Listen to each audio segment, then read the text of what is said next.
Chapter 1: Dawn and the Rhythms of the Village. Every morning began before the sun peaked over the eastern hills, when the cool mountain air filled with the scent of wood smoke and baking barley bread. In a modest stone house, the mother was always the first to rise, her quiet footsteps sweeping across the earthen floor. Soon, the eldest son joined her. In these early years, he helped fetch water from the village well, walking through narrow paths as the morning light touched the stone walls. On these walks, he observed the details of the surrounding landscape, the lilies of the field, the sparrows nesting in the olive trees, and the foxes darting into their holes. By mid-morning, the village came alive. Like the other boys, he attended the school at the local synagogue. There, the children sat in a circle on the floor, memorizing ancient scriptures. He absorbed the words deeply, reciting the traditional prayers with a tone that stood out for its clarity and weight. Yet, he remained a natural part of the community, playing in the streets with the other children, scraping his knees on the rough limestone, and sharing in the simple joys of a village childhood. Chapter 2: The Labor of the Workshop. As the boy grew into a young man, the focus of his days shifted from study to physical labor in the family workshop. The courtyard was a place of hard work, filled with the scents of cedar, freshly turned earth, and sweat.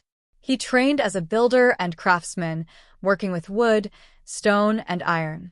He learned to handle the adze, the chisel, and the hammer, developing strong, calloused hands. Hours were spent smoothing timber for plows, shaping yokes for local farmers, and ensuring every joint fit precisely. He learned the patience required to work with stubborn materials, adapting to the natural grain of the wood rather than forcing it. When the father passed away, the weight of the household fell entirely on the young man's shoulders. The quiet days became demanding. He took over the business, negotiating prices with buyers from nearby cities, managing the family's meager finances, and working long hours to ensure his mother and younger siblings were fed and clothed. Through this daily toil, ordinary human labor became the core of his existence. Chapter 3: The Day of Rest and the Solitary Hills. When the sun set on Friday evening, a total stillness enveloped the village. Tools were put away, wood shavings were swept from the floor, and the evening lamp was lit to mark the start of the Sabbath. Inside the synagogue, he stood among the men of the community, listening to the elders debate the complexities of the law. While others focused on political arguments and dreams of a military conqueror to overthrow foreign oppressors, he remained quiet, reflecting on a different purpose. After the communal meals, he often walked alone into the ridges surrounding the village. From these high vantage points, he looked out over the vast valley below, watching the ancient trade routes where caravans traveled between distant empires.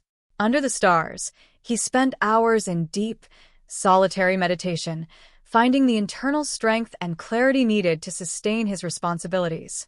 Chapter 4: The Departure. Years passed in this manner until the young man reached his 30s. To the villagers, he was simply a local craftsman, honest in business, kind to neighbors, and deeply pious, but otherwise ordinary.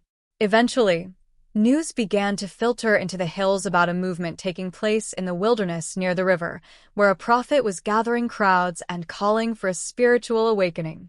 The atmosphere across the region began to shift. One morning, the routine changed. The workshop doors remained closed. The tools were carefully wrapped in cloth and set aside. Standing in the doorway of the home, he exchanged a silent look of farewell with his mother. He took his cloak, packed a small pouch of bread, and stepped out onto the dusty path, leaving the village and the workshop behind to walk toward the valley below.